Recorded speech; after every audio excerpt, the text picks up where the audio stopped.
அன்பானவர்களே, அன்பு வணக்கங்கள். மக்கள்ல பல பேர் நம்பி மோசம் போறாங்க. இந்த பைனான்ஸ்ல எதுவுமே பணத்தை போட்டா அது பண்ணி குட்டி போடுற மாதிரி 10 மடங்கா பெருகும். நென்ஷன் போட்டவெல்லாம் இன்னைக்கு எங்கிறான்? ரோட்ல நிக்கிறானா இல்லையா? எவ்வளவுதான் செவட காதுல சங்கா ஊதுனாலும் போடுறவன் போட்டுக்கினே தாங்கிறான். மறுபடியும் நடு ரோட்டுக்கு வந்து நிக்கிறான். ஆனா ஏமாறுறவன் இருக்கிற வரைக்கும் ஏமாத்துறவன் இருப்பான்றது சொல்லுவாங்கல்ல. இது ஏன் எத்துமே இந்த பணத்தை போடுறான்? ரிட்டையர்மெண்ட் பணத்தை ஏற்றுமை போடுறான், பென்ஷன் பணத்தை ஏற்றுமை போடுறான், வீட்டை வித்து ஏற்றுமை போடுறான், நகை வித்து ஏற்றுமை போடுறான். எதுக்கு போடுறான்? ஆசை, பேராசை. பெரு நஷ்டமா போகுது இல்லையா? அவனை நம்பினங்க, அவன் ஏமாத்திட்டாங்க, துரோகம் பண்ணிட்டாங்க. நான் நண்பன் தான், நல்ல நண்பன் தான். ஆனா அவன் என்னைய ஏமாத்திட்டான்.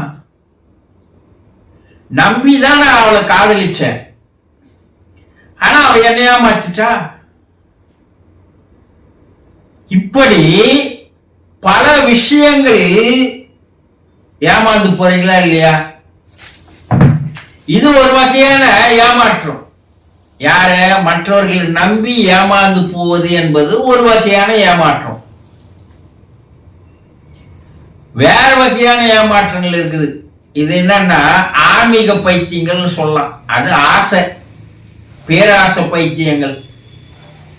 இது ஆன்மீக பைத்தியங்கள். அப்படின்னா என்ன குருஜி?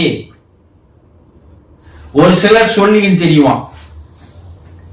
கடவுளை நான் பார்த்தேன், ராத்திரி என்கிட்ட வந்து பேசினாரு, எனக்கு ஒரு அதிசய சக்தியை கொடுத்துட்டாரு, நான் அவர் அருள வாங்கிட்டேன் சொல்லிட்டு ஊரெல்லாம் சொல்லிட்டு உட்காருவான். மத்த அவனை போய் நம்பி ஏமாந்து போற முட்டாள்கள் எவ்வளவு பேர் இருக்கிறான் பாருங்க. அந்த காலத்துல இருந்து சித்தர்கள் சொல்லி இருக்கிறாங்க. என்ன சொல்லி இருக்கிறாங்க? கண்டவன் வெண்டதில்லை, வெண்டவன் கண்டதே இல்லை. ரெண்டே லைன்ல சொல்லிட்டு போனாங்களா இல்லையா? யாருன்னா கடவுளை நான் பார்த்தேன்னு சொன்னான்னா அவனை மாதிரி ஒரு பெரிய ஏமாற்றுக்காரன் வேற யாருமே இல்லை.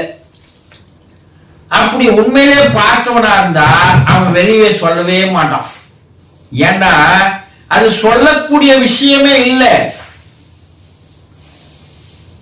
அது ஒரு அதி பேரானந்த ரகசியம்னு சொல்லலாம்.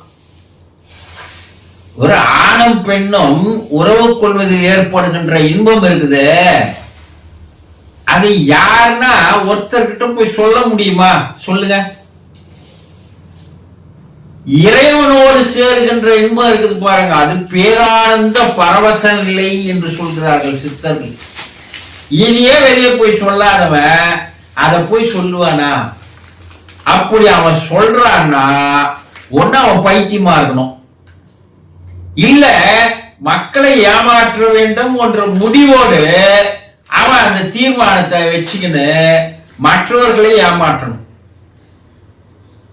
இல்லைங்க, ஏன் கஷ்டம் தீரணும், எனக்கு பிரச்சனை மேல பிரச்சனைங்க, வாழ்க்கையிலே எனக்கு பெரிய தோல்வியாவே இருக்கு, இறந்து போலாமான்னு நினைக்கிறேன்.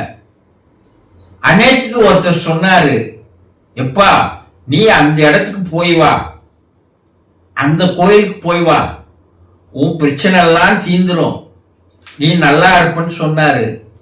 நானும் பல வருடங்களா போறேங்க, அந்த இறைவன் எனக்கு எந்த விதமான உதவியும் செய்ய மாட்டேன்றான். இப்படி சில பைத்தியங்கள் சுத்திக்கின்னு இருக்கிறத பார்க்கலாம். நீ எல்லாம் பிரச்சனையை நீ தேடிக்கிற, கடனை நீ வாங்கிக்கிற, கஷ்டத்தை நீ வாங்கிக்கிற, எல்லாத்தையும் வாங்கிட்டு அவங்கிட்ட போய் தீர்த்து வையன்னா அவன் என்ன தீர்த்து வைக்கிறதுல நம்பர் ஒன்னா. இப்போ இறைவன் என்பவன் எங்க இருக்கிறான்? மற்றவன் பார்க்கக்கூடிய இடத்துல இருக்கிறானா? அண்ணா கிடையாது. அவன் அவனுக்குள்ளேயே பார்த்துக்கின்ற நிலையில் தான் அவன் இருக்கிறான். நீ இமயமலைக்கு போனா இறைவனை பார்த்துடலாம் அண்ணா. ஒரு கதை ஒண்ணு. நாரதர்கிட்ட இறைவன் என்ன கேட்டாரா, நாரதா இந்த மக்களுடைய தொல்லை என்னால தாங்க முடியலப்பா. அவன் குடும்ப கஷ்டத்தெல்லாம் எத்தாந்து என்கிட்ட சொல்லினுங்கிறான். அவன் ஏமாந்து போனதெல்லாம் எத்தாந்து என்கிட்ட சொல்லினுங்கிறான். அவன் மற்றவங்களை ஏமாத்தது கூட எடுத்துட்டு வந்து என்கிட்ட சொல்றான்பா. என்னால தாங்க முடியல இதெல்லாம். ஒருத்தர் 2 பேர் சொன்னா பரவாயில்லப்பா, பல லட்சம் பேர் இதையே வந்து சொல்லின்னு இருந்தா எனக்கு எப்படி இருக்கும் சொல்லு. அதனால மக்கள் யாருமே இல்லாத என்னை கண்டுபிடிக்க முடியாத ஒரு இடத்த சொல்லுப்பா. நாரதா ஒரு இடத்த சொல்ல. அவர் என்ன சொல்றாரு, இமயமலை உச்சியில மனிதனே வராத இடத்துக்கு போயிடுங்க, மனிதர்கள் யாரும் வரமாட்டாங்க சொல்ற. ஆனா இன்று ஹெலிகாப்டர்லயே போய் இறங்கி அங்கேயும் பார்க்க தயாராகிறான். அங்கேயும் இறைவனுக்கு என்ன பண்ணுவான், தொந்தரவு தருவான். கடலுடைய ஆழத்துக்கு போயிடுங்க, உங்ககிட்ட யாரும் வரமாட்டான். எப்பா சப்மரை நீர்மூழ்கி கப்பல் எடுத்துன்னு வந்துருவான்பா. எங்கதான் சொல்லம்பா ஒரு இடம்.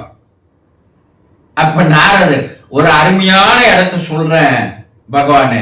என்ன, அவனுடைய உள்ளத்திலேயே மனசிலேயே போய் உக்காந்துருங்க. அவன் வெளி உலகதான் தேடுவானே தவிர அவனுக்குள்ள தேடவே மாட்டான்.